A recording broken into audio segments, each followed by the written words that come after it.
Universiti Kuala Lumpur mercu tanda pendidikan MARA. Sertai kami bagi pengambilan ke program persediaan diploma, ijazah dan pascasiswaza hari ini. Layari unikl.edu.my Where knowledge is applied and dreams realized.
Uni KL, kita datang. Uni KL, jadi cemerlang. Universiti Kuala Lumpur mercutanda pendidikan MARA. Sertai kami bagi pengambilan ke program persediaan diploma, ijazah dan pascasiswaza hari ini. Layari unikl.edu.my Where knowledge is applied and dreams realized.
Bismillahirrahmanirrahim. Assalamualaikum warahmatullahi wabarakatuh. Salam sejahtera and good morning. Yang berbahagia Datuk, honorable guests, presenters, participants, ladies and gentlemen. The officiating ceremony of ICMAT 2021 shall now begin. Kindly pay your attention to the official song of University Kuala Lumpur Nakhoda Kemajuan. Thank you.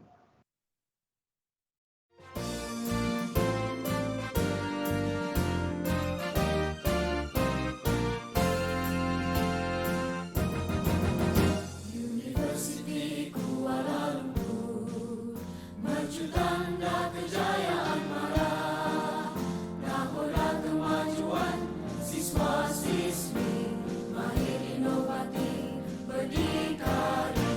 Universiti Kuala Lumpur, pusat ilmuwan teknikal kita, nahoda kemajuan teknologi di lautan, di daratan dan di langit tinggi. Universiti Kuala Lumpur, pelopor teknologi tertinggi, nahoda kemajuan negara kita, unggul di mata dunia.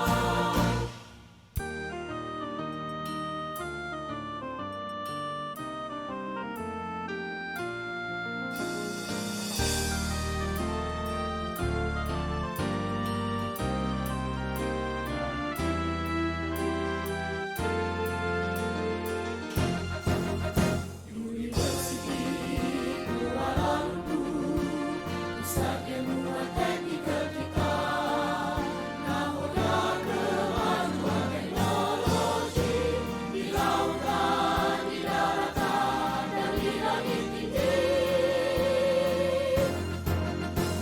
Universiti Kuala Lumpur, pelopor teknologi tertinggi, nahoda kemajuan negara kita, unggul di mata dunia. Nahoda kemajuan negara kita, unggul di mata dunia. Universiti Kuala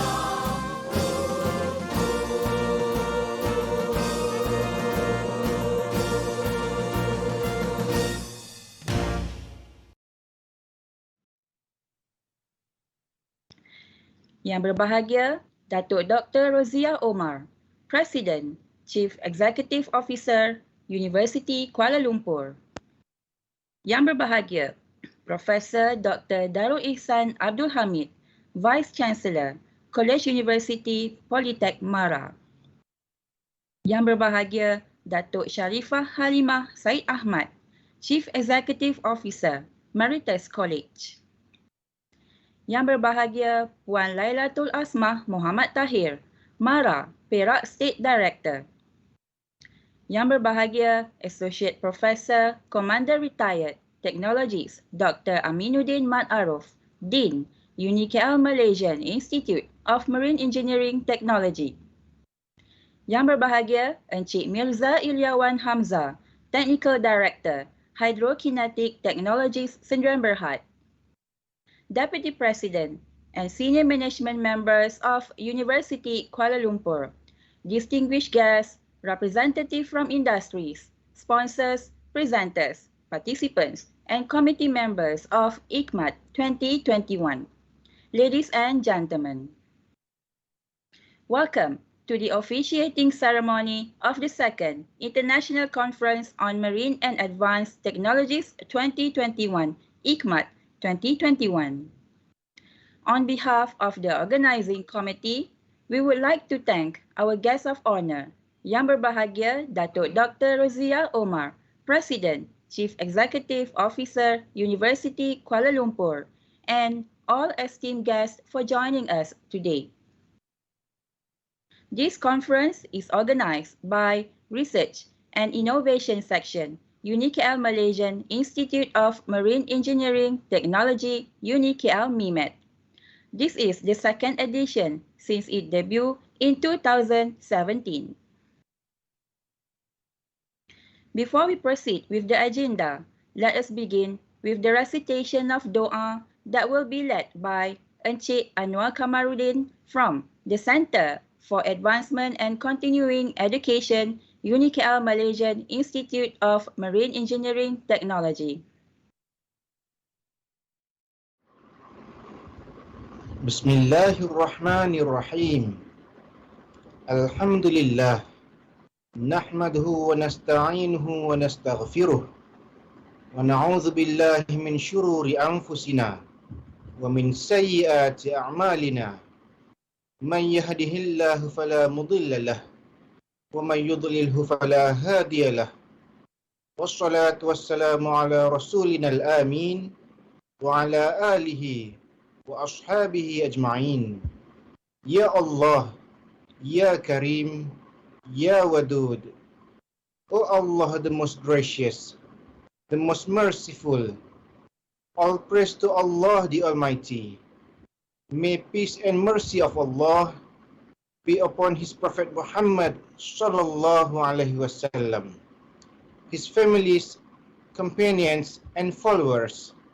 We thank you, Allah, for allowing us to be here in the officiating ceremony of Second International Conference on Marine and Advanced Technologies, ICMAT 2021, in peace and harmony. Ya Allah, Ya Fa'alu lima yurid. In conjunction with the ceremony, we ask for your aid and guidance. Grant us through happiness and health to our body and soul, to make the following of your commands easy for us. We seek for your mercy to keep open and expand our hearts to receive the good and welfare from you. O Allah, we seek your blessings and protect us from all dangers and disadvantages. Rabbana atina fid dunya hasanah wa fil akhirati hasanah wa qina adzaban nar. Wa sallallahu ala khairi khalqillah wa khatimul anbiya'i wal mursalin Sayyidina Muhammadin wa ala alihi wa sahbihi ajma'in. Walhamdulillahi Rabbil Alamin. Amin, amin, ya Rabbal Alamin. Thank you, Encik Anwar, for the doa recitation. Yang berbahagia Datuk, honorable guests, presenters, participants, ladies and gentlemen. To begin the ceremony today, we are pleased to have Yang berbahagia Associate Professor, Commander Retired Technologies, Dr. Aminuddin Mat Aruf, Dean and Head of Campus, UniKL Malaysian Institute of Marine Engineering Technology, to deliver his welcoming speech.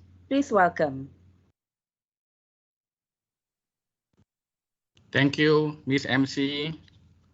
Bismillahirrahmanirrahim. Wassalatu wassalamu ala ashrafil anbiya'i wal mursalin wa ala alihi wa sahbihi ajma'in.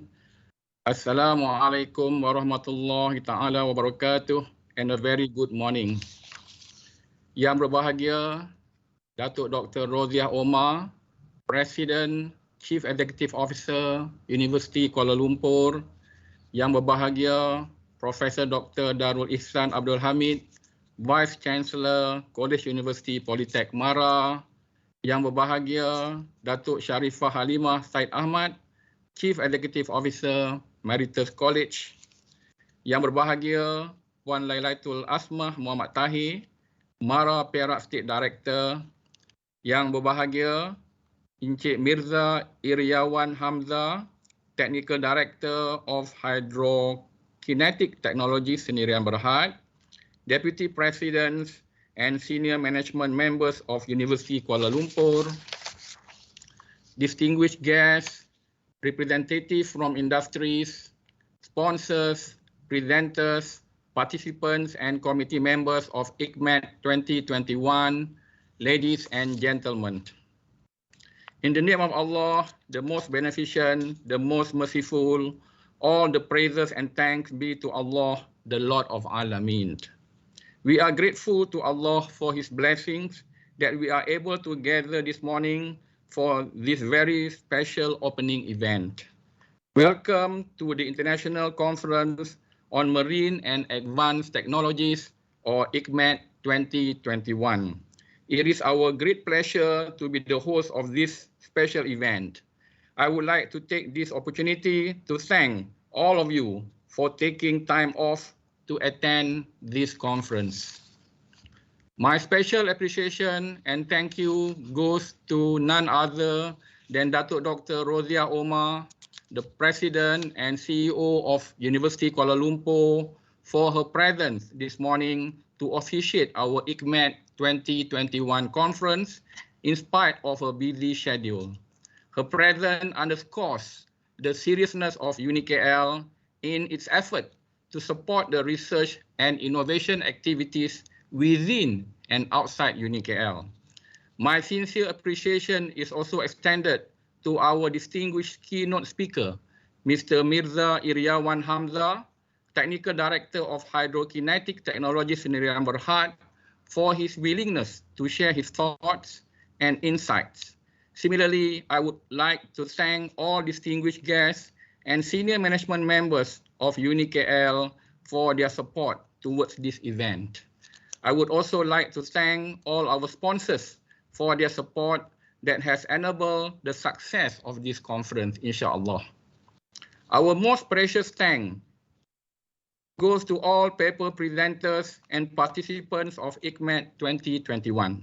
Altogether, ICMAT 2021 achieved a total of 103 papers from various institutions to be presented in this conference. I trust that everyone will benefit from this new knowledge and technology discourse and sharing session. Ladies and gentlemen, as the Dean of UniKL Malaysian Institute of Marine Engineering Technology, or UniKL MIMET in short, I am truly delighted and would like to congratulate the committee members headed by Dr. Wardia Muhammad Dahlan for their tremendous effort in organizing and adapting to a virtual format, a new norm that all of us need to embrace. 2021 has been a challenging year, to say the least. We are all experiencing an unprecedented, once-in-a-lifetime global COVID-19 pandemic, hopefully. A virus that is not visible to the naked eye has put the entire world on pause. However, as the saying goes, the show must go on. Today, research in engineering and technology has been an important factor to the development of research profession.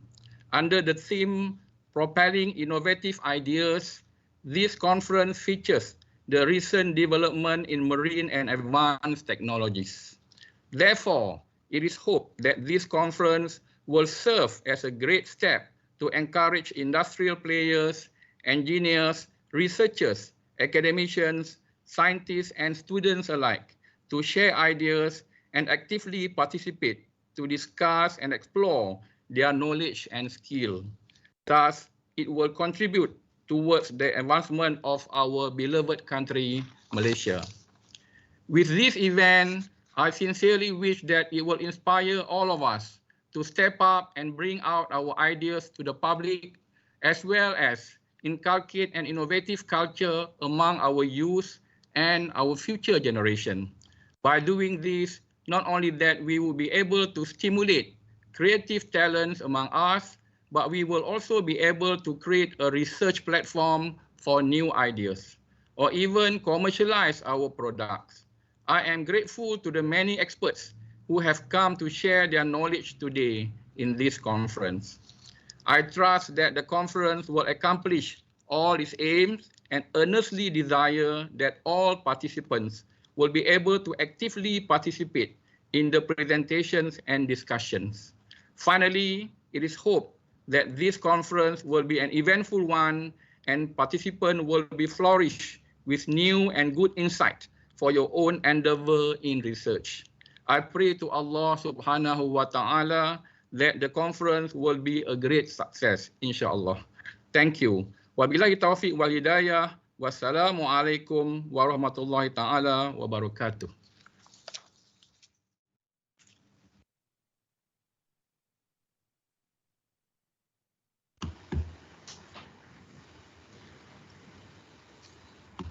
Thank you, Yang Berbahagia Associate Professor Commander Retired Technologies Dr. Aminuddin for the welcoming speech. Yang Berbahagia Datuk, honorable guests, presenters, participants, ladies and gentlemen. We have now come to the highlight of this ceremony, the speech by our guest of honor. With that, it gives us a great honor to cordially invite Yang Berbahagia Datuk Dr. Roziah Omar, President and Chief Executive Officer, University Kuala Lumpur, to deliver her speech and officiate ICMAT 2021. Please welcome.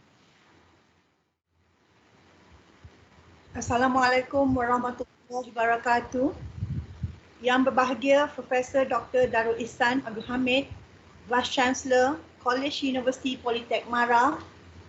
Yang berbahagia Datuk Sharifah Halimah Said Ahmad, CEO Emeritus College. Yang berbahagia Puan Lailatul Asmah Muhammad Tahir, Mara Perak State Director. Yang berbahagia Associate Prof. Commander Retired Dr. Aminuddin Ma'ruf, the Dean.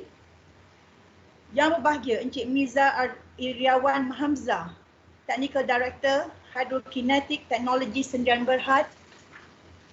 Deputy Presidents, Senior Management, Members of UniKL, distinguished guests, representatives from industries, sponsors, presenters, participants and committee members of ICMAT 2021, ladies and gentlemen.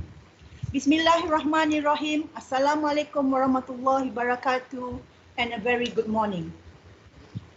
Alhamdulillah, all praises to Allah SWT whose grace and blessings have enabled us to gather this morning. It is indeed a great pleasure and a privilege to be part of this conference and to be given the opportunity to officially declare open the second International Conference on Marine and Advanced Technologies 2021, or in short as ICMAT 2021, which is indeed held virtually due to the pandemic of COVID-19. This conference signifies that new norms do not stop us from doing research and exchange of ideas and findings in the related topic of marine and advanced technologies.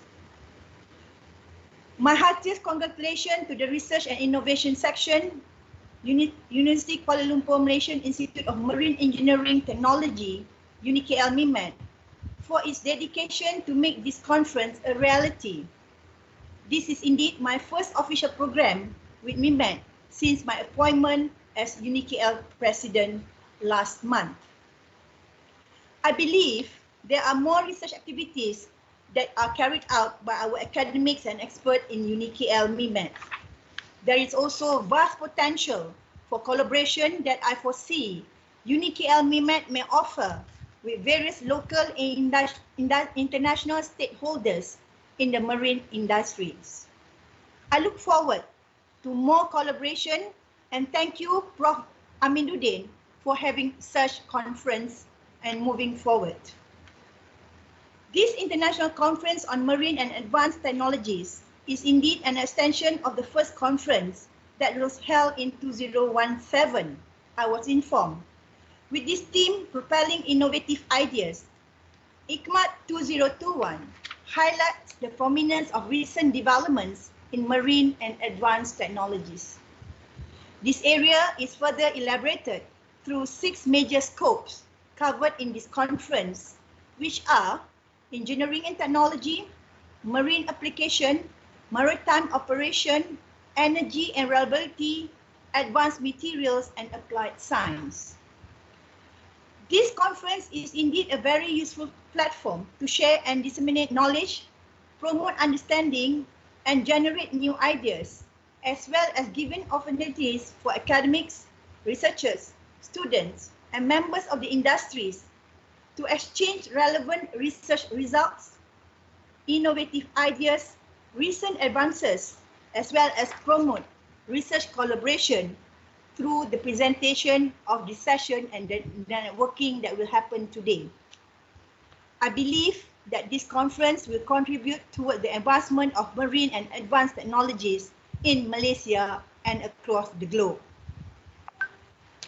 Ladies and gentlemen, as we all know, the introduction of blue economy by World Bank showed interest in acknowledging the true potential of ocean as main economic backbone. Blue economy indeed is defined as the sustainable use of ocean resources for economic growth, improved livelihoods and jobs while preserving the health of the ocean ecosystem. This proves that research and study on how to increase sustainability value is highly critical and has been an ongoing process and indeed important for our future. The Partnerships in Environmental Management for the Seas of East Asia, in its 2018 report, identified 9 key industries of the blue economy, namely fisheries and aquaculture, ports, shipping and marine transport, tourism, resorts and coastal development, oil and gas, coastal manufacturing, seabed mining, renewable energy, marine biotechnology, and marine technology and environmental services. It is no coincidence that all of these areas are covered in today's conference. Tahniah. Since the pandemic outbreak, according to the United Nations Conference on Trade and Development, the global trend update has decreased 27%. In the half year of 2020, ship calls around the globe shrunk by 8.7% from 1.1 million calls recorded during the first 24 weeks of 2019. Although the port is still in operation, the industry lost non-operating, non-essential sectors contract. Things has to be good soon, inshallah. This call for a better ship design that can help the marine industries to maneuver out of any global crisis in the future. On this note, I was informed that ICMAT housed the Asian Marine Design Center, MDEC, which sole focus is to develop cost-efficient design. The setup of MDEC is to be a catalyst in augmenting Malaysia's name at the international level in the naval architecture and the shipping design industry. Ladies and gentlemen, currently MDEC is working with its industry partners, both local and international, to design an underwater drone as well as developing an adaptive hull design. Besides working with the industry, MIMAT is also actively collaborating and executing research works with government agencies and marine enforcement.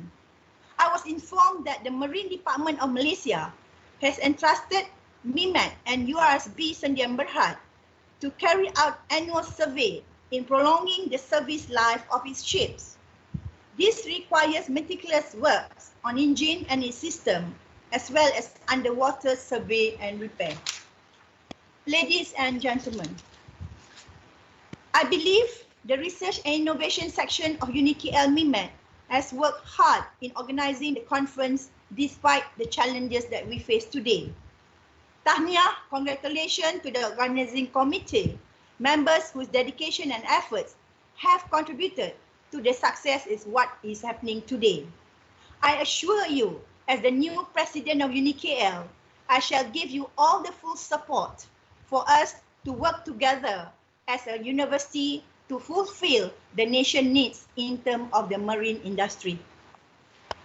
This conference would not have been a reality today without the support of various individuals and partners.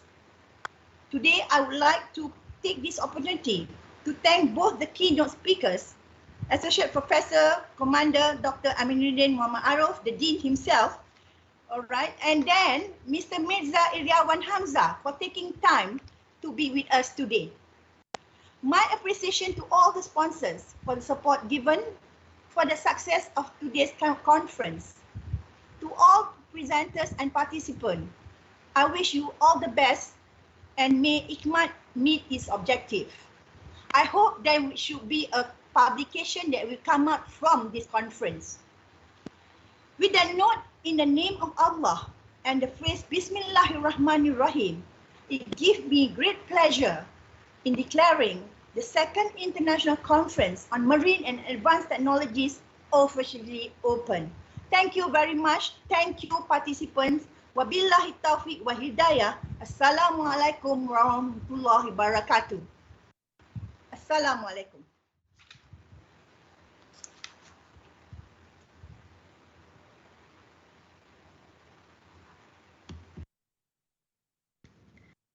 Waalaikumsalam.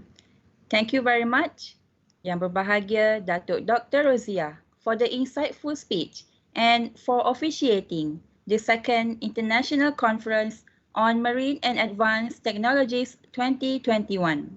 We wish to receive your visit, Datuk, to our beloved campus in Lumut, Perak when the situation permits, insyaAllah. Yang Berbahagia Datuk, honorable guests, presenters, participants, ladies and gentlemen, let us now view a montage presentation prepared by IT Social Media Unit of ICMAT 2021.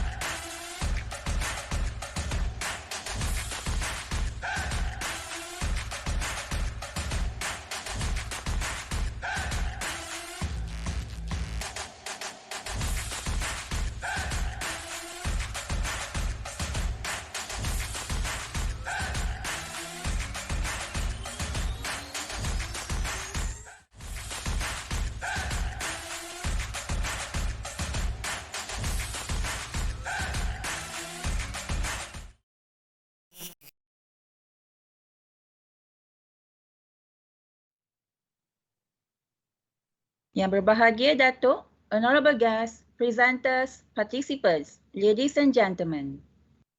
To commemorate the officiating ceremony, I would like to invite our guests of honors, keynote speakers, and chairman of ICMAT 2021 for a photo opportunity. For that, may we have Yang Berbahagia Datuk Dr. Rozia Omar, Yang Berbahagia Associate Professor, Commander, Retired Technologist Dr. Aminuddin Mat Aruf, Yang Berbahagia Encik Mirza Iliawan Hamzah, and Yang Berusaha Dr. Wardiah Muhammad Dahlan to switch on your camera. Over to you, technical team.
ICMAT 2021 will be presenting to you two keynote addresses from two prominent speakers in the marine and advanced technology field.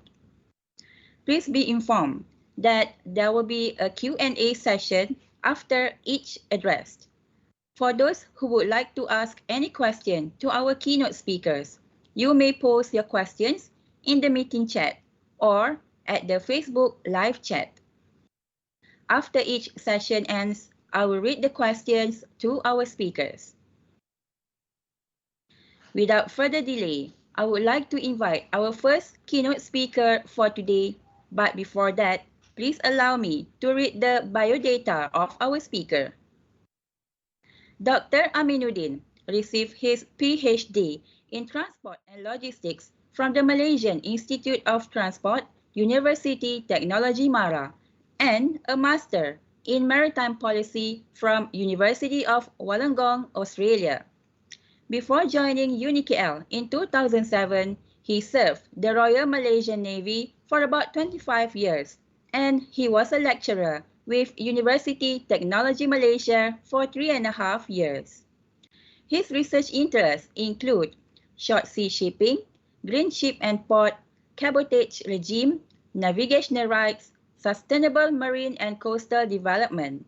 He currently leads a research team in the development of Green Dry Bulk Terminal and participated as co-researcher in a research on oil spill response and an international research on marine coastal and delta sustainability in Southeast Asia. Dr. Aminuddin is an associate professor and he is the Dean, Head of Campus of UniKL MIMET. With that, let me begin by giving a warm welcome to our first keynote speaker, Yang Berbahagia, Associate Professor, Commander Retired Technologist Dr. Aminuddin Aruf, Dean and Head of Campus of UniKL Malaysian Institute of Marine Engineering Technology, to deliver his speech with the title, Key Determinants to Achieve Green Port Status for Dry Bulk Terminals. Please welcome. Thank you very much for the kind introduction, Ms. Nik Hanida.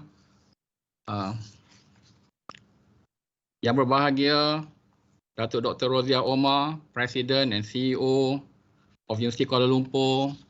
Yang berbahagia, Prof. Dr. Darul Ihsan Abdul Hamid, Vice Chancellor, College University Polytechnic Mara, who was also the Dean of UniKL MIDI.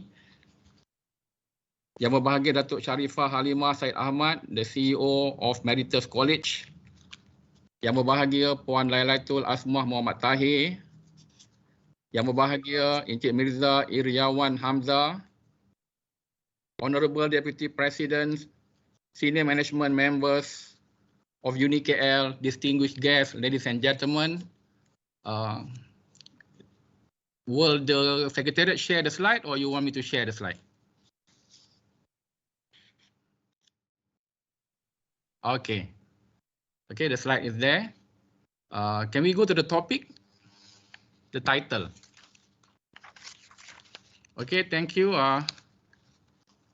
Firstly, I would like to thank the Secretariat for inviting me as a keynote speaker to this distinguished conference.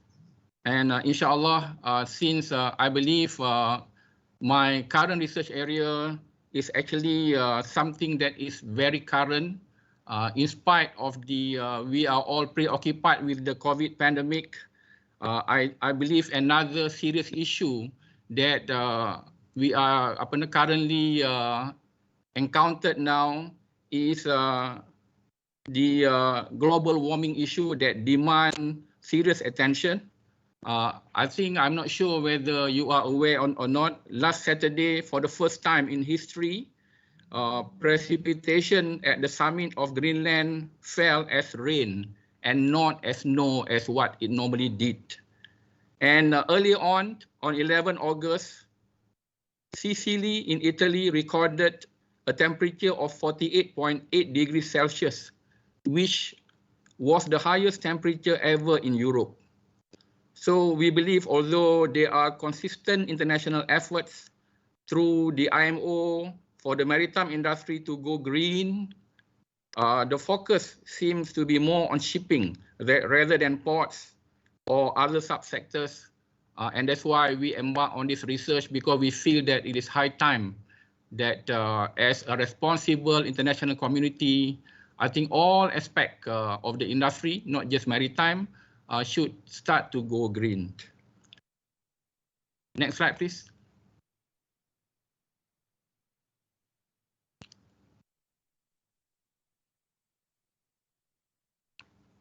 Will you center the slide?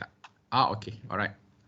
Okay, whether we realize it or not, more than 80% of global trade are carried on board ships and handled at seaports all around the globe. In fact, in the case of Malaysia, according to the data from International Maritime Organization, more than 90% of our international trade are actually handled by ships and also handled at seaport of the country as well as of the exporting countries. Well, as long as there are seas around the world, I think we do not have much choice but to export our trade by using ships. Although there is an alternative to ships to export the trade across the sea or across the ocean, such as aircraft, but it is actually too costly for cargo to go on board aircraft. Yeah, that's why the president rightly said that just now that although we have experienced pandemic beginning COVID beginning 2020, the number of ships called around the globe for the first half of 2020 have only shrunk by about 8.7%. Although actually it also affects the global economy, but I believe 8.7%, the shrinking of 8.7% is actually a small figure as compared to the shrinking of probably the other sectors. So it just shows that without ships, global trade will not be as merrier as it is now, because ship is the most economical transport and the most efficient transport to carry goods across the sea, and aircraft is normally used to carry urgent cargo. Like for example, recently we actually transported our COVID-19 vaccine through aircraft. Those are urgent and expensive cargo that will go on board aircraft. I think if all cargoes go on board aircraft, the cost will be unbearable to the consumers. So without an efficient port and shipping network, the continuously increasing demand of international trade will not be effectively met. And as port traffic continues to grow, a question on how to ensure sustainability is becoming an important issue at international level. Next slide, please.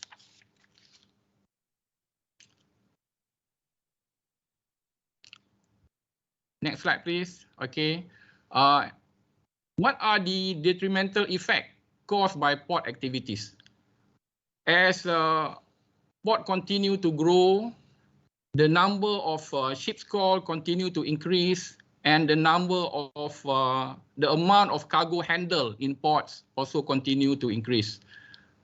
And because of that, somehow or other, it created negative impact to the environment, although it actually contributed positive impact to the economy. So among the detrimental effect caused by port activities are oil spill that normally happen during bunkering operation of ships, waste dumping, such as food, domestic and operational waste, sewage and etc., used to be dumped at sea unless there are relevant domestic regulation and also enforcement to prevent this. Cargo spills by tankers that happen during loading and unloading operation of liquid cargo, air pollution from ships and vehicles, air pollution from dry bulk cargo, because dry bulk cargoes are cargoes that are handled in loose form, like coal ore, grain, and etc. Noise and vibration that happen from the movement of vehicles, crane, conveyor system, and other machineries on board ship and as well as in port. Ballast water discharge and collision and stranding of vessel that will create pollution and damage to the coastal environment.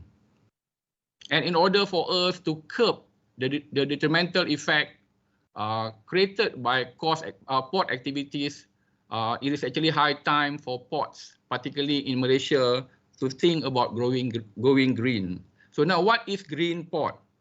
Can we go to the next slide?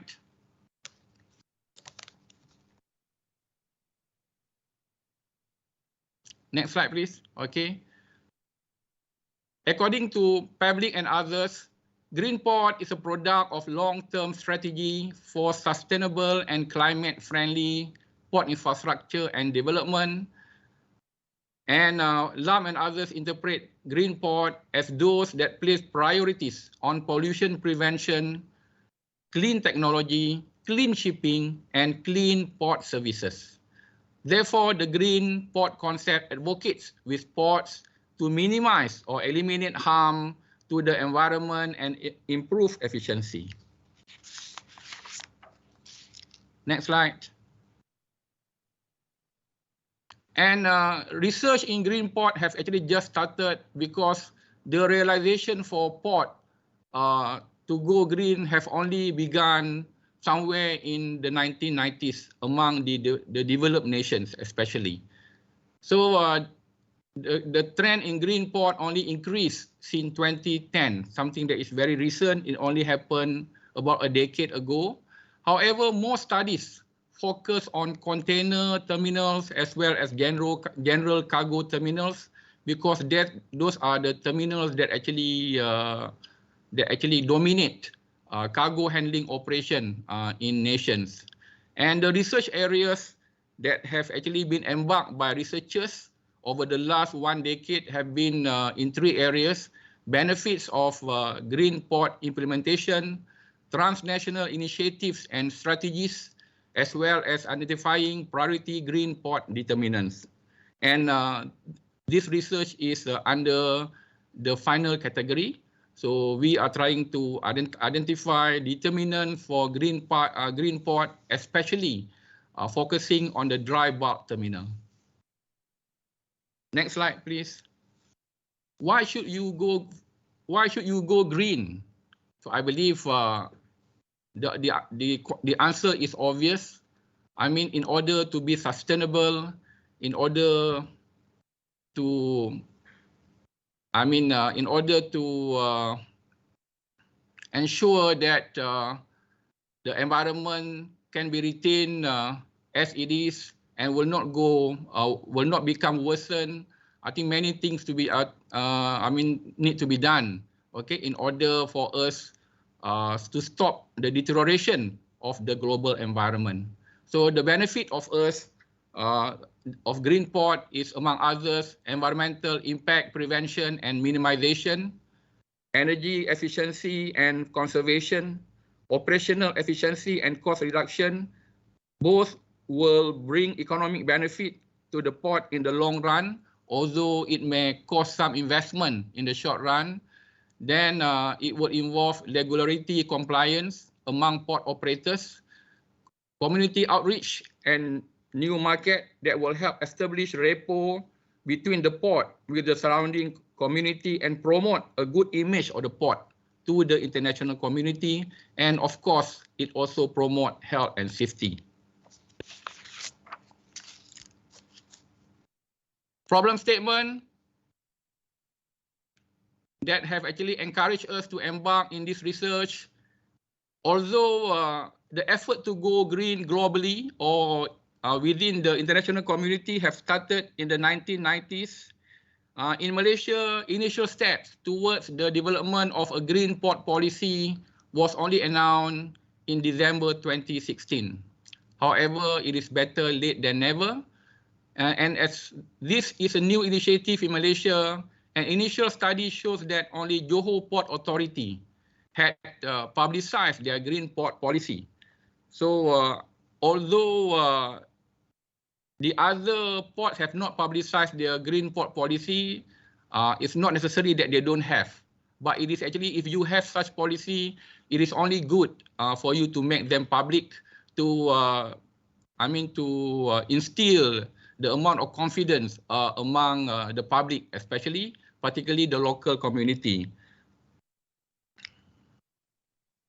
However, it is undeniable that many ports have actually taken piecemeal initiative, okay, towards green, like replacing their port equipment with a much more modern and environmental friendly equipment. Sponsoring research to ensure sustainability of social of coastal environment and so on. Yeah, so the green policy and initiatives taken by other local ports are arguably still minimum because it is only seen that they are only taken on bit by bit, or the initiative are just piecemeal initiative.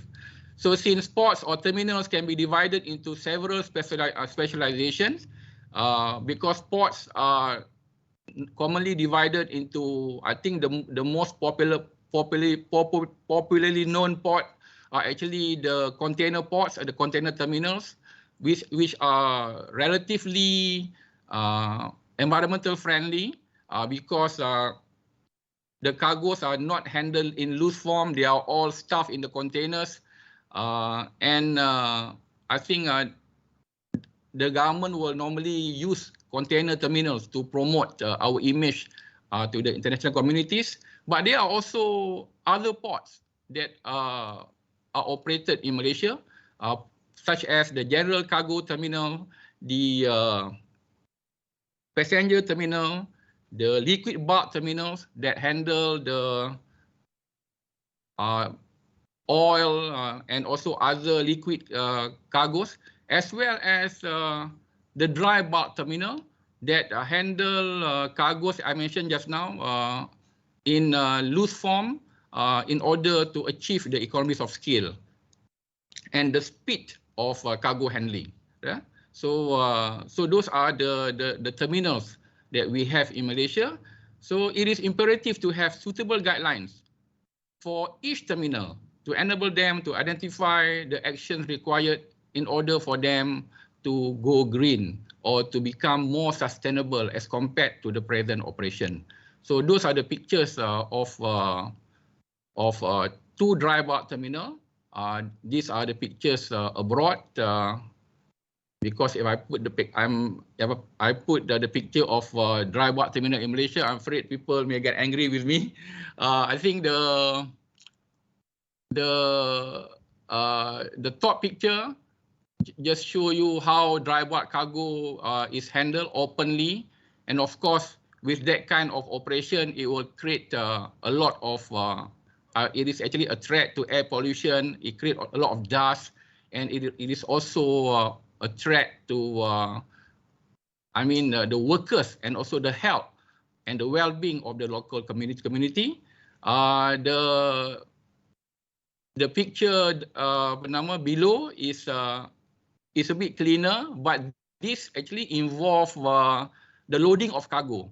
Normally, the loading of cargo is actually much simpler than the unloading of cargo, because I think the loading of cargo, they can just use a pneumatic cargo handling equipment to just pump the cargo into the cargo hold. However, the unloading of cargo from the holds or the dry bulk terminals to the port are normally done using a grab crane that will actually give some exposure of the cargo to the surrounding environment. Okay, sustainable shipping. All right, ships and ports are inseparable, as we all are aware. So without the ships, port will have no meaning. And similarly, also without port, ship also will be useless because there's no place for them to stop and also exchange their cargoes and also passengers. So, however, ships are much more regulated internationally as compared to port. So the reason are simple, because ships actually sail the international waters, and because of that, they are subject to regulations imposed by the international community, especially the Agency of United Nations on Maritime Affairs, which is the International Maritime Organization. All right, and I think ship has been regulated ever since the 1970s.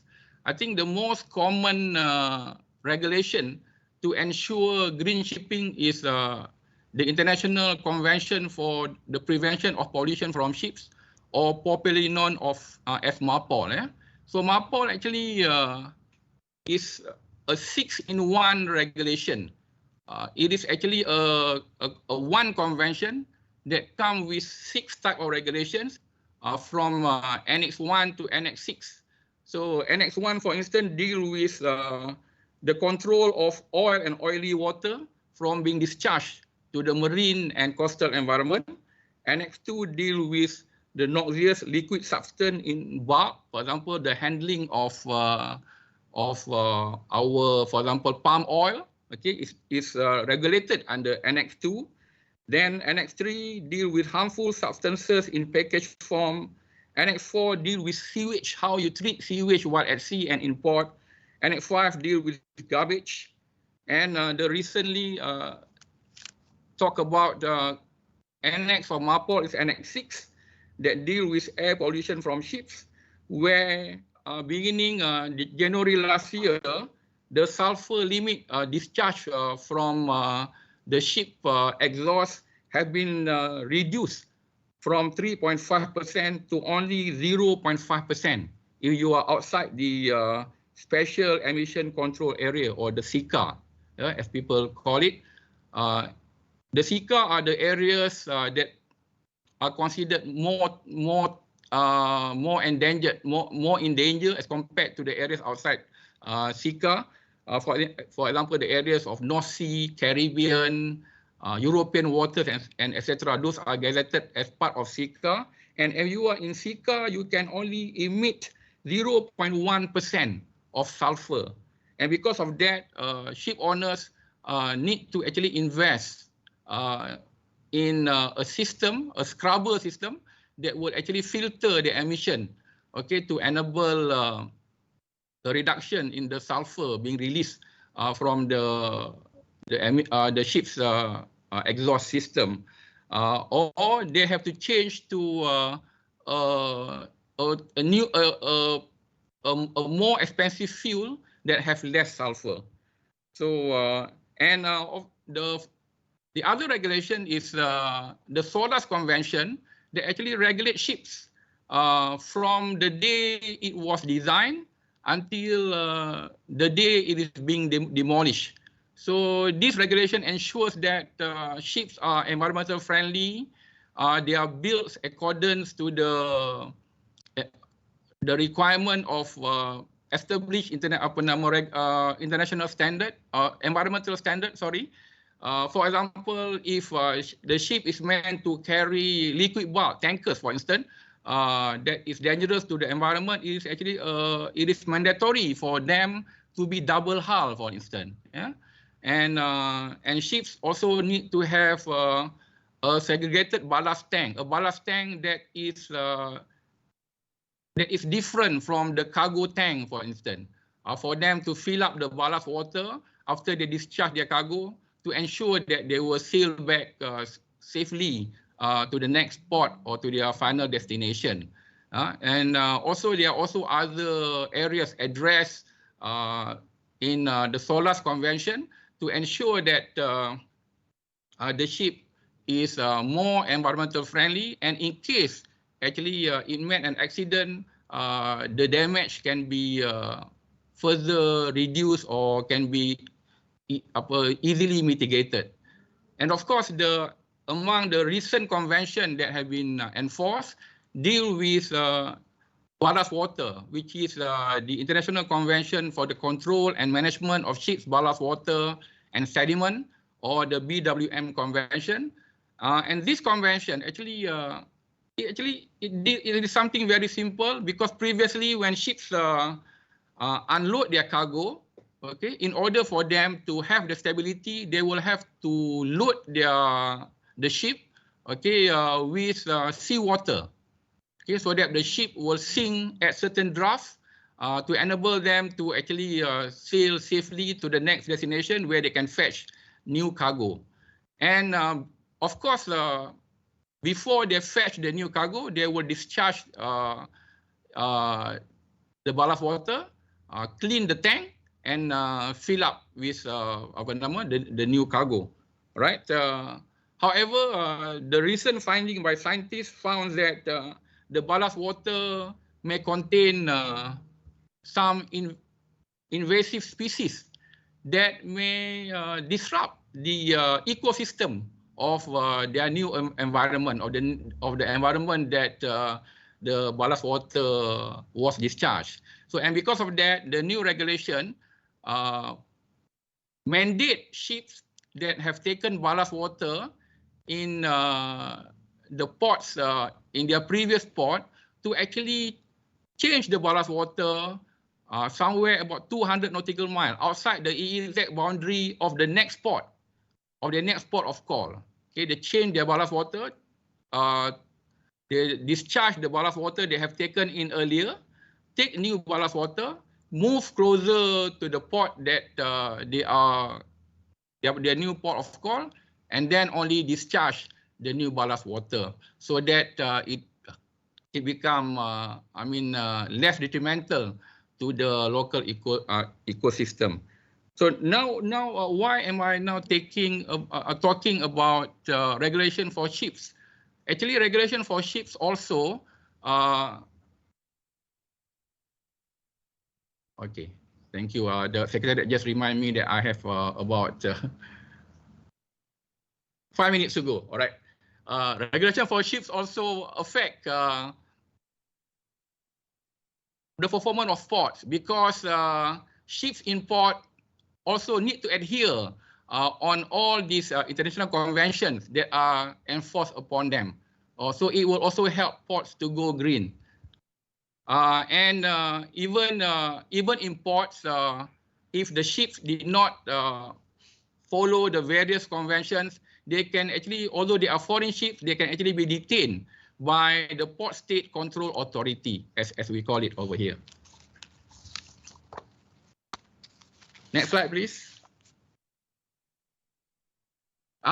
In fact, there are actually there are not many international standards for sustainable ports, because, as I mentioned earlier, as it is stated in the slide, many ports are actually situated in internal waters, and they are actually regulated nationally.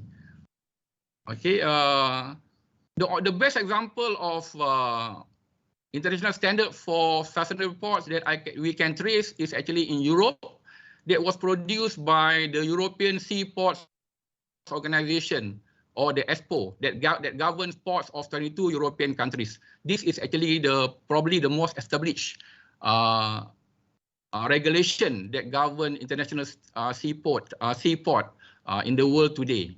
And ESPO recognizes that each port is unique because they face different type of challenges, have different financial and regulatory powers and capacities to act on those challenges. Next slide, please.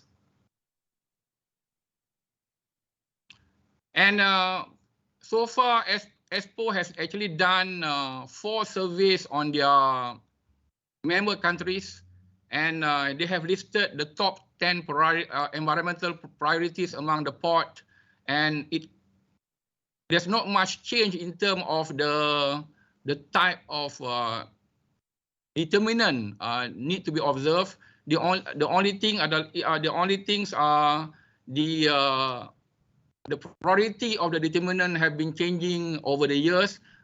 due to the evolution of ports, due to due to the influence, the public influence, due to the bigger size of vessel that require port to be expanded, channel need to be dredged, and so on. And because of that, you can see the various determinants keep changing in their position between 1996, 2004. Next slide, please. Next slide. 2009 and 2013. Air quality started from at the middle of the top 10 list, but by the time they did the survey in 2013, air quality became the most important determinant to ensure that the port become sustainable. This is probably because of the threat of global warming. Next, please. And we have done a case study involving Lumut Port.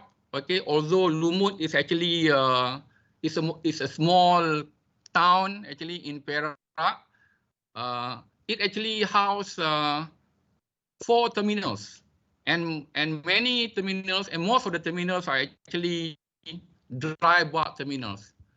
Okay, we have the Lekeh bulk terminals. Okay, on my top left. Okay, and then we have the Lumut Maritime Terminal. Then the bottom left is Malayan Flour Mill that actually import wheat and process them before the wheat is distributed to consumers. And we have Valley Malaysian Mineral that claim to be the biggest bulk port in Southeast Asia that actually import iron ore from Brazil and distribute them to the countries of the Asia Pacific. Next, please. And we use the Delphi technique in our survey. All right. Why Delphi technique? Because it requires anonymity of Delphi participant. It allows iteration. It gives control feedback to respondent, and it allows us to convert the qualitative comment into quantitative performance. Next, please. And from our Delphi survey, we have from our the content analysis of the literature, we have discovered that the determinant for green port for dry bulk terminals can actually be divided into 13 clusters, which is quite a lot to chew. Right, 13 clusters that actually contain about 49 determinants. Next slide, please. Those are the determinants. Next, please. Next. Next, please.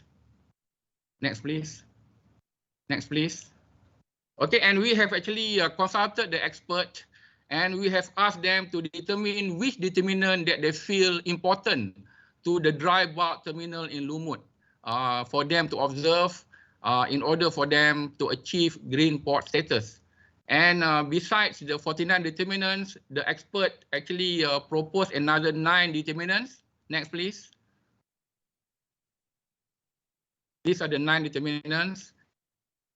And after the second round Delphi survey, all these 58 determinants were actually reduced to about only 27 determinants. Next, please. That can be grouped into, next, please. That can be grouped from into 8 clusters. Yeah? So basically, we have actually reduced from 13 clusters to only 8 clusters now, which hopefully will make it easier for the dry bulk terminal to observe.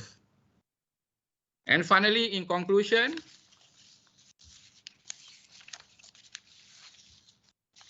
the next step of this research is the development of a decision-making model for green dry bulk terminals by using the analytic hierarchy process approach, where weightage will be identified for each determinant. We will request the experts from the 4 terminals and also the law enforcement agencies to actually try to make pairwise comparison between the various determinants in the cluster that will give the local weightage to the determinant. and also will make pairwise comparison between the clusters, will give the global weightage to the each determinant. And it is hoped that this model can be adapted or modified for usage in other dry bulk terminals, in each port has its own uniqueness. I think that's all. Thank you. So, and thank you. Finally, I would like to say thank you to Ministry of Higher Education for providing us the grant, and also to all team members from UniKL, UMT, as well as from IMCO Oman. Thank you.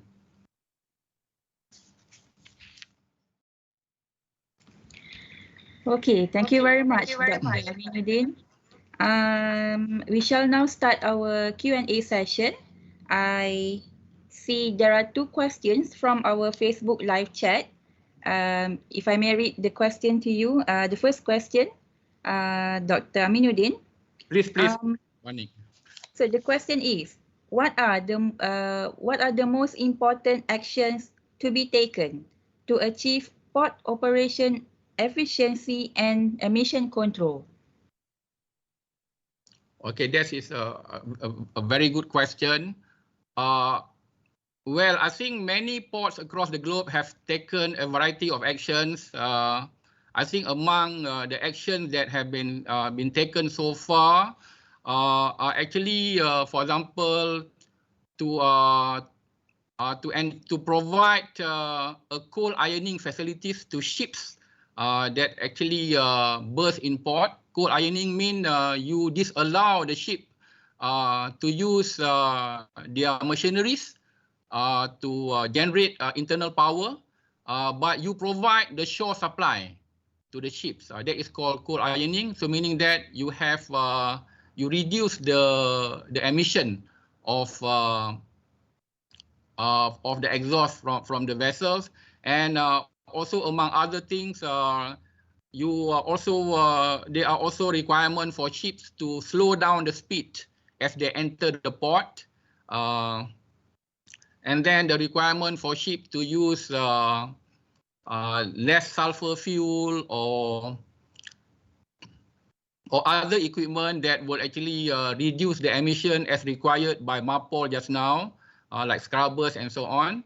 But I think it seems that most of the action taken so far are actually more on the ship. But actually, I believe there are also actions that need to be taken by port.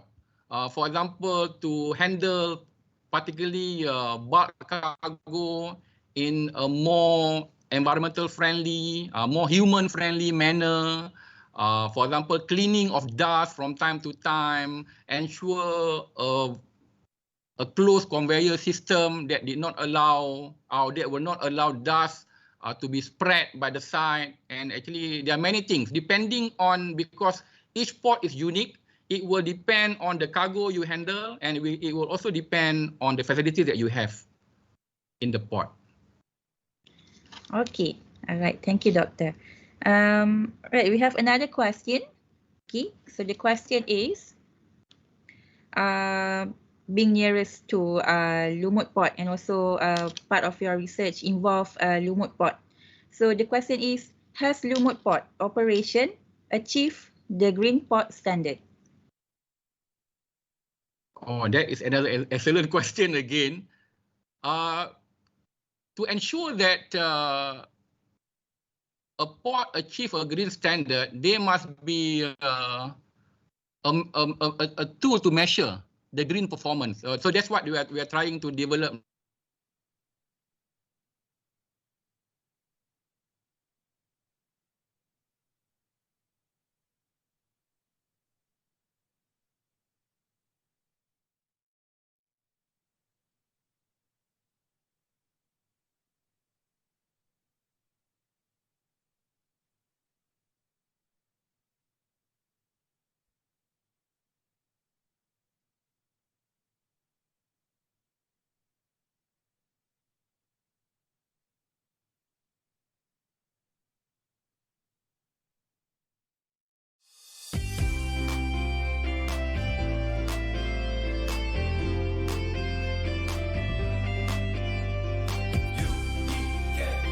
have actually green port policy as actually introduced by Johor Port. However, there is no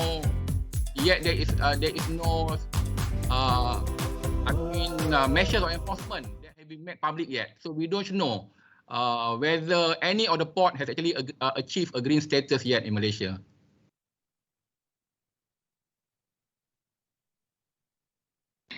Okay, all right. Thank you very much, Dr. Aminuddin. Thank you again, Associate Professor, Associate Professor Commander Retired Technologies, Dr. Aminuddin, for such an informative presentation. Thank you very much. Thank you.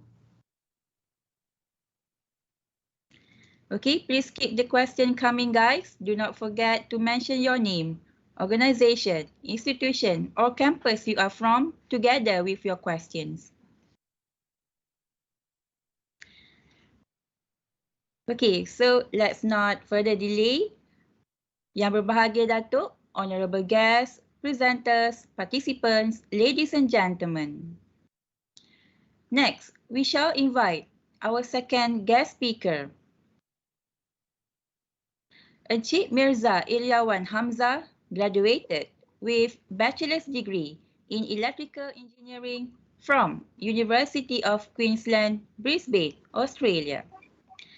He holds the position as Technical Director, Hydrokinetic Technologies Sdn Bhd, Temasek Hydrotechnic Sdn Bhd, and Temasek Allied Engineering.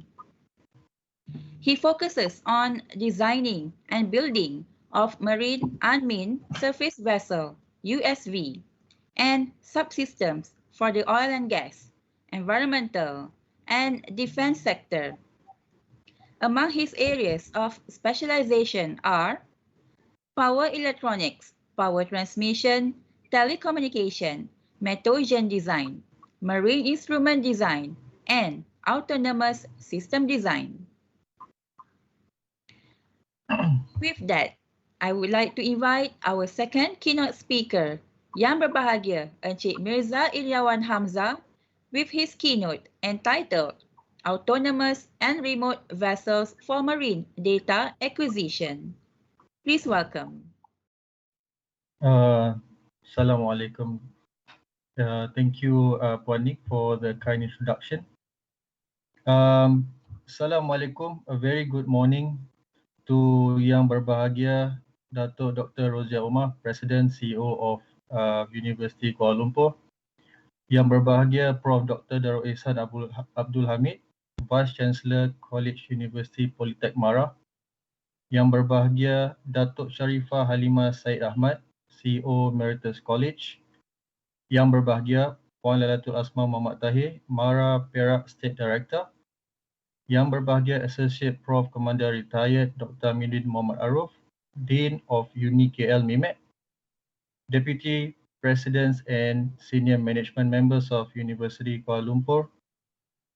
Distinguished guests, representatives from industries, sponsors, presenters, participants, and committee members of ICMAT 2021, family members, ladies and gentlemen.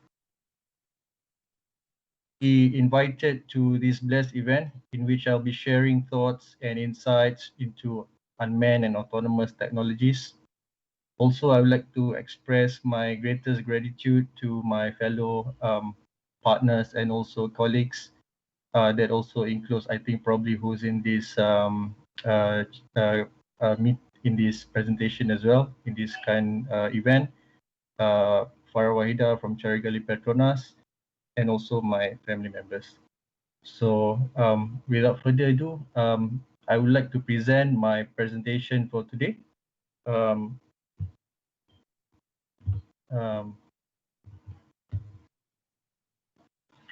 So basically today I'm going to be presenting this topic, autonomous and remote vessels for marine data acquisition. So this will basically be a sharing session. Next.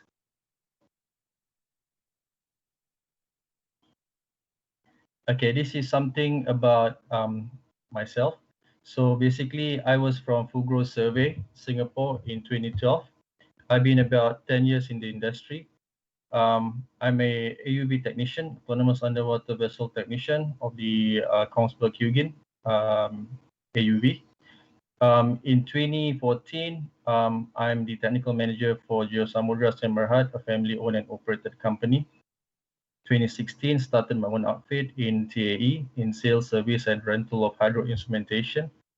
2017, we set up our own survey division, our coastal survey division, mainly expertise in marine sand mining and also for underwater debris.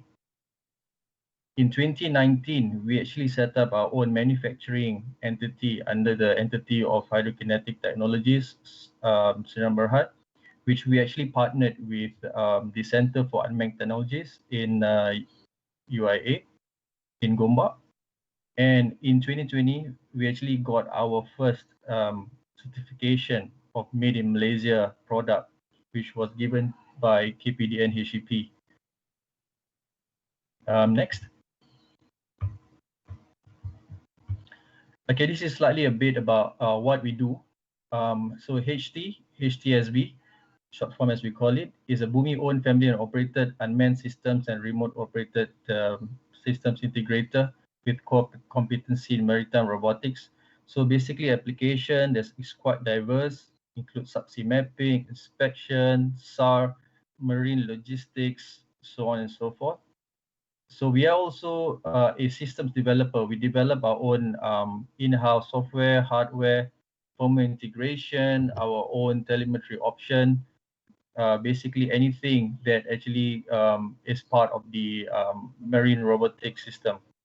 And payload, we can actually integrate various payload to actually accommodate to the various application for this maritime equipment. Next. So this is a fun fact or a reality. A lot of people have actually climbed Mount Everest, like spend a lot of money exploring what's on the mountains and stuff like that.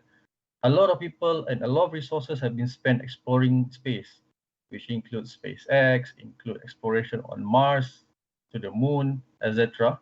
However, for the exploration for marine, for underwater, for seabed, only 3 people have visited the Marianas Trench. Of course, you exclude all the rest of the oil and gas exploration.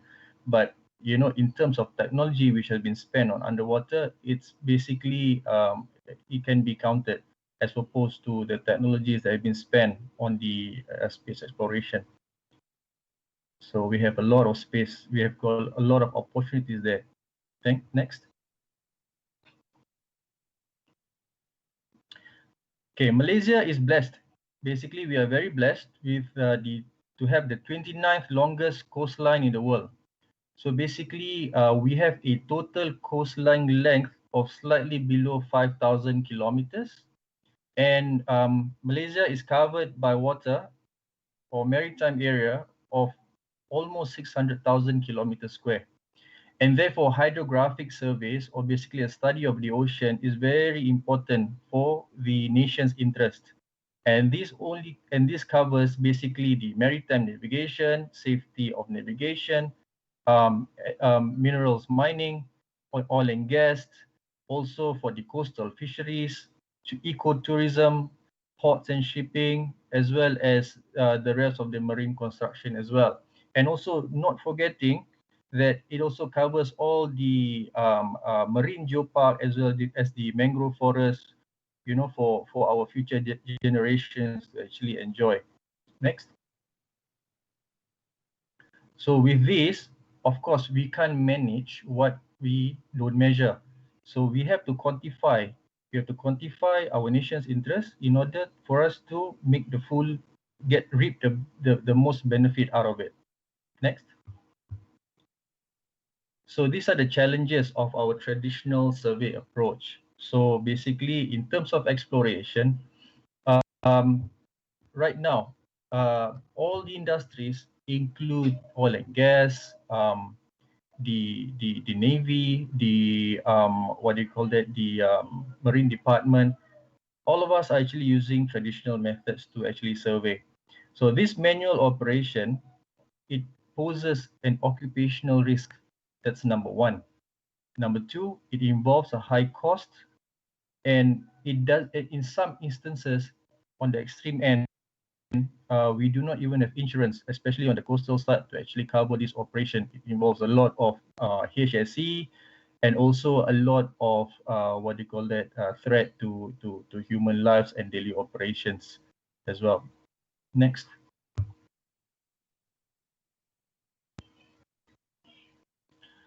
So, okay, this is basically what I'd like to share. This is from the Australian Maritime Department. So basically, there are two things on these autonomous systems. So basically, we have a very fine line that actually, what do you call it, divide between autonomous systems, which we call it autonomous, and also unmanned. So what are the differences? So basically, unmanned is basically a system which runs by itself, but it's always monitored and it's always under control, and it can be intervened at any point of time. So it requires a certain level of operator intervention. The autonomous is capable of making an independent decision without a human operator. So as you can see below here, you have unmanned underwater vehicle, unmanned surface vessel. On the right, you have the autonomous underwater vehicle as well as the autonomous surface vessel. So the difference between these two is just artificial intelligence, which is embedded inside the what you call that, the control systems, of which, like, if we were to compare it with today's world of these autonomous cars, I think probably most of you are familiar with autonomous cars. You have generation 1, you have generation 2, you have generation 3. Probably generation 1 is something like, for example, you have the you have the pedestrian sensing camera, which when a person drives, in the event that someone runs across the street, it will automatically brakes by itself. However, after that thing happens, the driver actually continue back on their own. So that is basically unmanned. Autonomous is what you see in Tesla or in what BMW does. It just automatically runs by itself, aided by the different sensors which are fitted in around the whole vehicle, and also the AI which is being embedded or programmed into the system. So basically, these are the two differences. Next. Okay, right now, based on these two systems, we are a manufacturer based in Malaysia. The reason why we build in Malaysia is so that Malaysia have access to these technologies. That's number one. Number two, in Malaysia, is all about cost effectiveness and about affordability. So as we can see, there are basically two systems for this autonomous marine, which is basically the unmanned surface and also the autonomous underwater. You can see one is on the surface, one is underwater. So basically what we manufacture is on the surface. So it's basically unmanned vessels, or in Malay you call it boat tanpa pemandu. So the difference is USV are much cheaper to build and operate as compared to autonomous underwater vehicle. However, there are different pros and cons to it.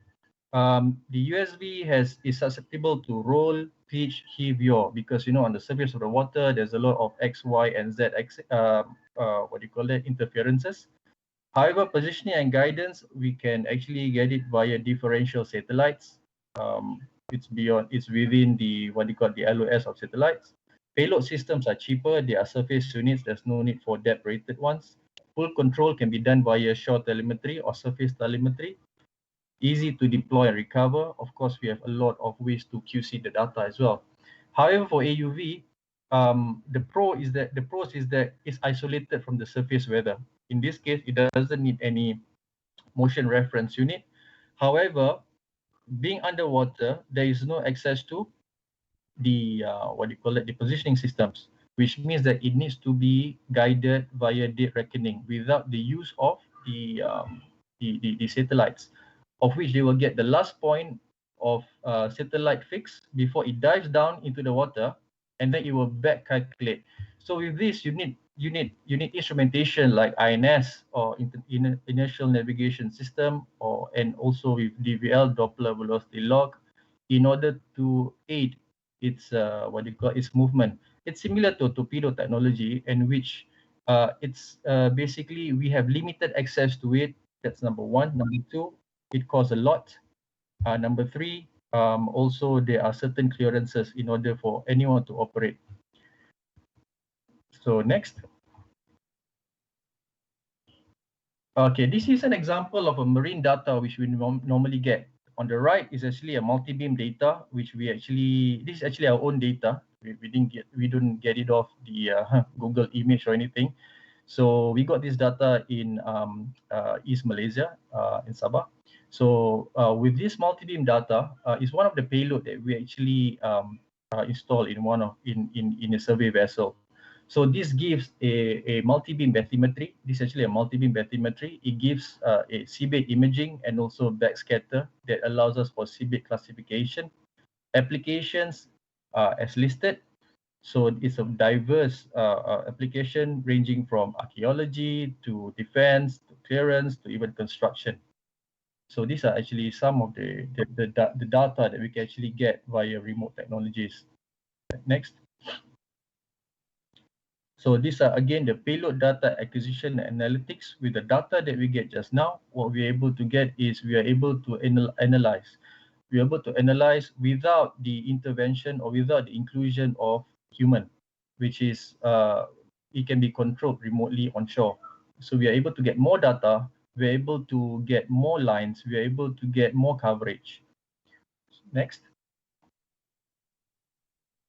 So this is another example of a payload data we can get from the marine or the marine seabed, which is basically a seismic data. This is again one of our data that we get from a sub-bottom profiler or a seismic instrumentation. It basically is a sonar that actually penetrates the seabed. We're able to get the features below the seabed, and also we are able to locate anything that is below the seabed. Next. This is again another one of the uses or application of this data that we are able to detect buried pipes and also other debris which are pretty much essential or critical prior to any construction. Next. So this is a case study. This is a case study in minerals and sand mining that we also have been doing. So with this data, with this marine data, we are able to determine the quantity and quality of minerals and seabed composition. So with this, to get this, we conduct a seismic survey. We are able to conduct a multi-beam survey.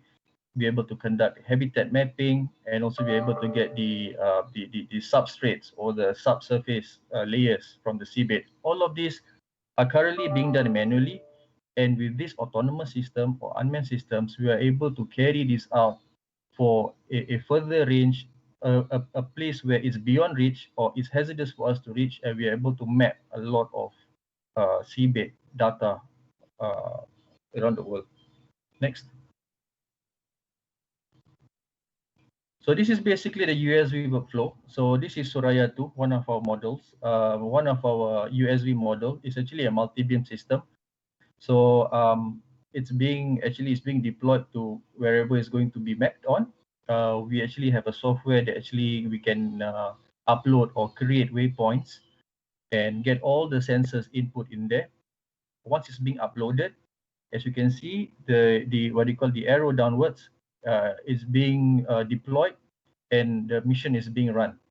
And on the bottom left, you can see that the multi-beam data is being collected from the sensor beneath the USV, and you can see all the sensor details actually coming in.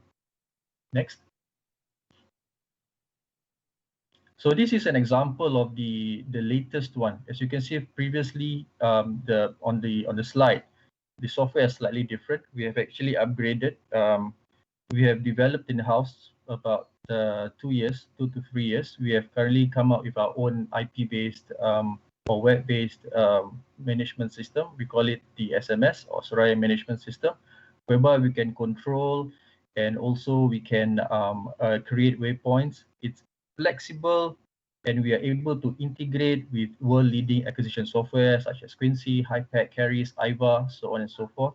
Multi-OS compatible because it's basically web-based, and we are using the same system across all of our USVs. Next.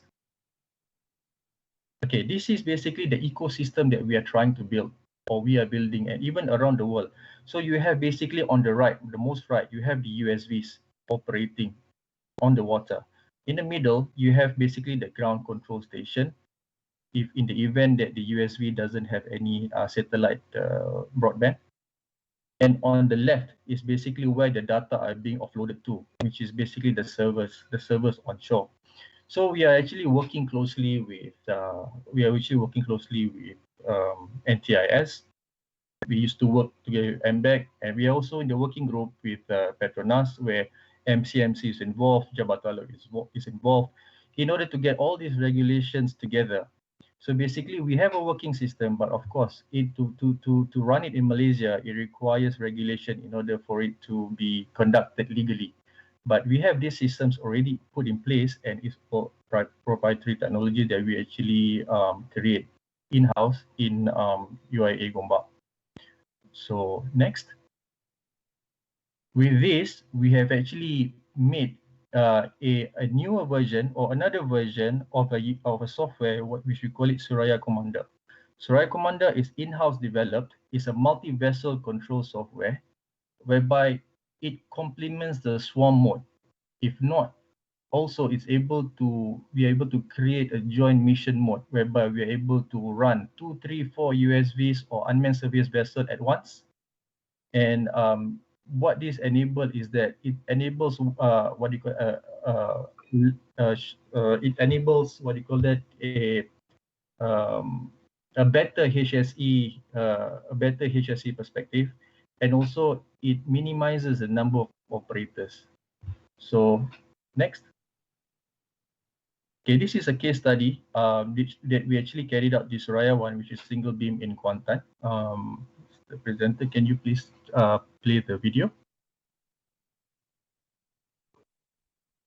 So basically, this is the Suraya one actually carrying out the single beam bathymetry in Kuantan.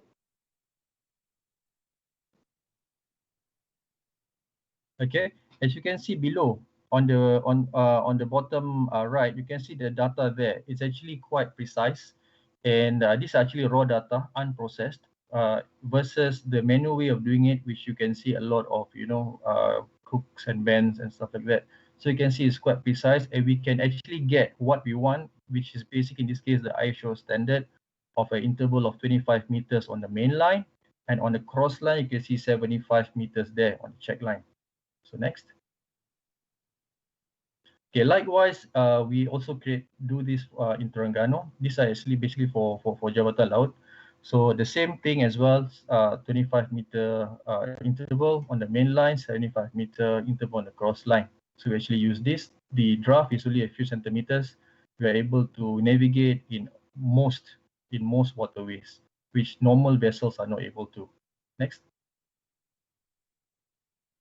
So these are basically the global trend in USVs. So you have companies like Fugro survey companies that have all the big USVs that are big and go for ocean. They are ocean grade ones. But the ones that we build are basically onshore ones, and also to cater for coastal. This is where a lot of people deal with, a lot of people are involved in. So these are basically where the market are being centered in. So this is actually a big market.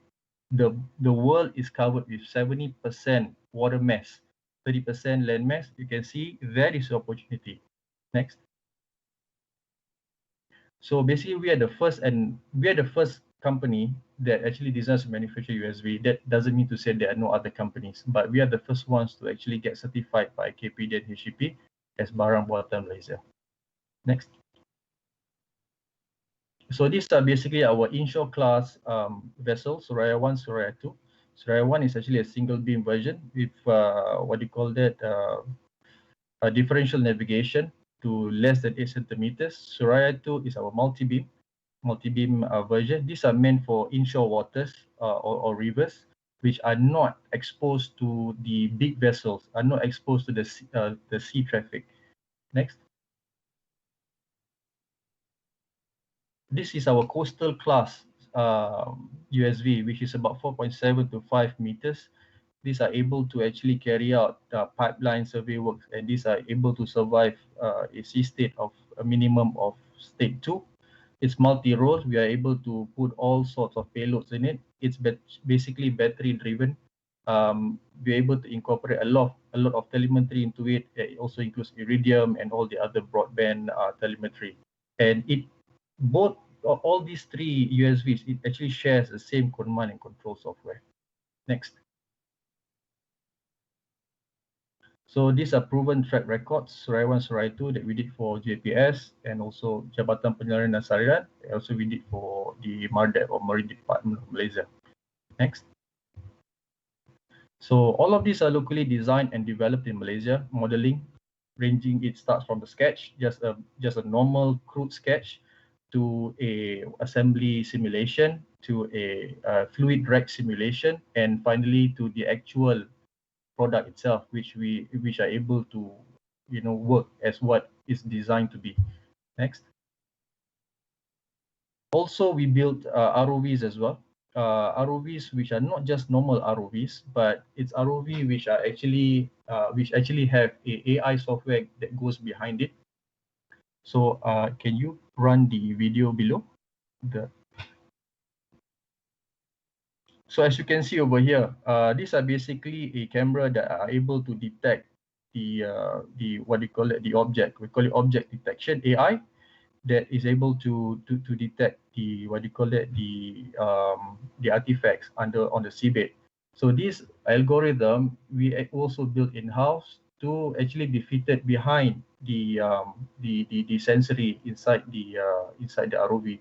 It can also be put integrated together with the USB. So as you can see that there are a lot of these AI technologies that actually right now which are being implemented practically. So next. This is basically what we're talking about, the situational awareness. You have stage 1, stage 2, and stage 3. Basically right now, on the most right is the remote control and autonomous decision making. This is fully autonomous USVs. So you can see all the autonomous shipping vessels, that the Nippon has been, making the fleet containerized vessel. On the left, you can see that this is basically the unmanned, which is it's going by itself, but we are still in control. So basically, it's not that we are not able to make it autonomous, but because of certain regulation, we are making it still under human control, and to extreme circumstances. Over here, we're actually operating it not at BV loss, not at beyond visual line of sight, but it's within LOS, within line of sight. So yeah, this is basically the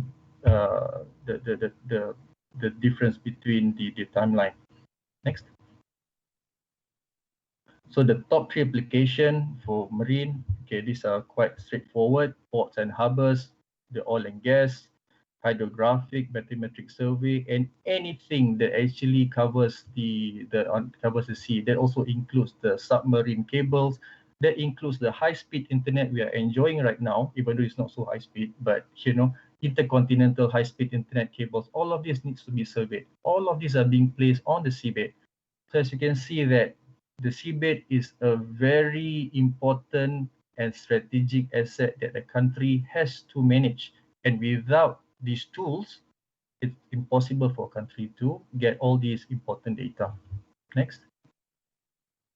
So basically what we think now, the solution, the future is actually now. This is the time for us during this pandemic, during these times where people are not having a lot of jobs. This is the time right now that we actually push for unmanned surface vessels. Yes, it doesn't carry, what it does is it eliminates or not minimize, or if not minimize USV, but it creates a lot of jobs. You can see this is a multidisciplinary, multidisciplinary technology, whereby you have the software, you have the hardware, you have the actual fabrication of the vessels, you have all the proprietary technologies that we're actually going to build. So basically the future is right now. Next. So with that, Malaysia shall develop local capabilities in USV manufacturing, which we are spearheading. Because of that, we will reduce dependencies on foreign technologies. We have better data control. We don't have other foreign countries that are actually controlling our data. We can reduce our costs in our operations, we can cover. Right now, only less than 10% of Malaysia's waters are being mapped out because of the costs. We have the opportunity to also export our technology, contribute to growth, and of course, we're able to create high value jobs. We talk about engineers which are actually complaining about getting salaries which are 2,000, 3,000. With this opportunity, we are able to create high value jobs because we have the opportunity to export. Next. So again, this goes aligned with our national strategy of industrial forward in marine automation, which is very hardly touched in Malaysia, and it goes well in line with the 12 Malaysia plan. So also it goes together with the SDG, the SDG, what do you call that, goals. Next. Okay, and with that, I would like to end my presentation with a person who never made a mistake, like myself, and explore something new. So a person who never made a mistake, never tried anything new. And I would like to give my greatest appreciation to Martrade, Dubai Expo, which we will be heading to, representing Malaysia. I would like to thank Mosti for our IDA and grant, and also KPD and HGP for giving us the first Made in Malaysia award for our USV. And last but not least, thank you for your kind attention.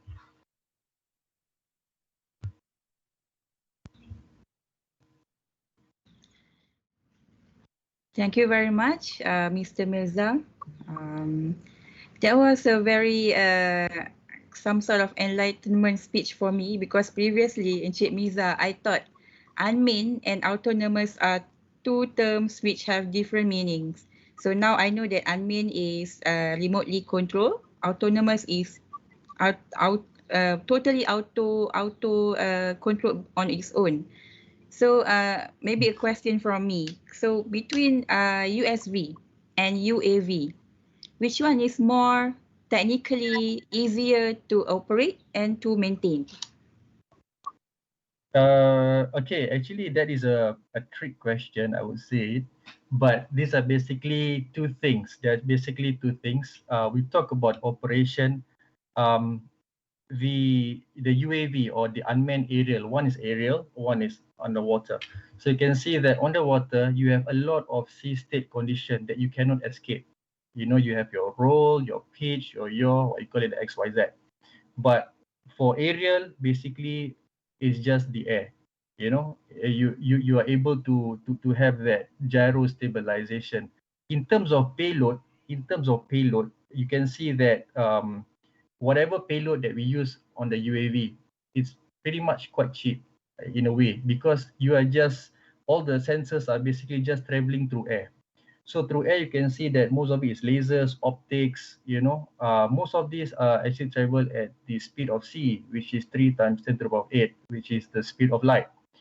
Whereas for the marine, you know, different places have different medium. You know, as you know, we use sonar, a lot of sonars. So you can see that the sonar travel through the water column. You have the speed of sound. You have the different salinity. You know, if you do a survey in fresh water, it's different. On marine water, it's different. On a hot place, is different. On a cold place, is different. So you can see that it's quite dynamic. So personally, for me, I feel that it's much more complex in the marine. Yeah. I hope that answers your question. Yes, it does. Right. We have a question from our meeting chat box from Mr. Nasuha Mansur. So he asked, as far as design is concerned, what are the compliance criteria used or referred for stability assessment of ASV or USV hull? Okay, for this question, okay, I would like to actually do some disclaimer. We are a USV manufacturer, but in reality, what we are building is a system. We do not specialize in actual hull designs. So basically, as of now, what we used to start with, as you can see, is a quite simple single monohull design. But of course, you know that the double hull design or triple hull design is much more stable as you scale up the number of hull. So we have a what you call, normally for survey we have the what we call a catamaran or double hull design.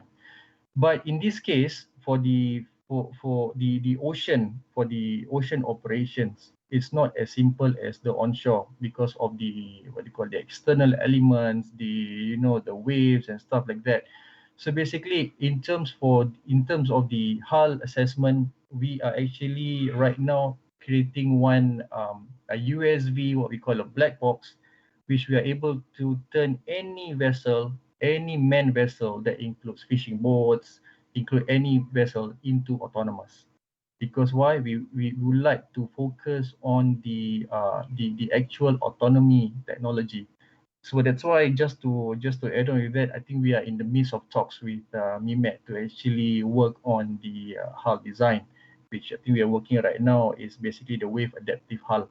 So with that, I hope that it answers my question that probably it's not our forte to actually comment on the hull, but we're actually working with specialized boat builders to actually build the hulls. Yeah, thank you. Okay, thank you very much, Encik Mirza, for the inspiring and also informative presentation just now. Thank you very much. Thank you, Puan Nik. Thank you very much. Thank you. All right, once again, thank you Yang Berbahagia Encik Mirza for the great session, and thank you also for the questions posted. Yang Berbahagia Datuk, honorable guests, presenters, participants, ladies and gentlemen. The keynote sessions just now bring us to the end of the officiating ceremony. On behalf of the organizing committee of ICMAT 2021, we would like to express our highest gratitude to Yang Berbahagia Datuk Dr. Rozia Omar, President, Chief Executive Officer, University Kuala Lumpur, for gracing the officiating ceremony. We would also like to extend our appreciation to all distinguished guests, honorable speakers, presenters, and participants for joining us in the ceremony. To all participants, please join the designated cabins for our parallel sessions where presentations will take place. We will have a break for 15 minutes before the session in the respective cabins begin. We will meet again in this link at 5:15 p.m. today for the announcement of award recipients and the closing ceremony. For presenters, wishing you all the best for the presentations, and for all participants, do ensure to gather and get hold of the latest information shared by our conference presenters today. The link to the cabins can be attained from the program itinerary in the chat box. See you again at 5:15 p.m. Wabillahi taufiq wal hidayah. Assalamualaikum warahmatullahi wabarakatuh and happy conferencing. Don't forget, Malaysia Prihatin, stay safe, stay strong together. Thank you.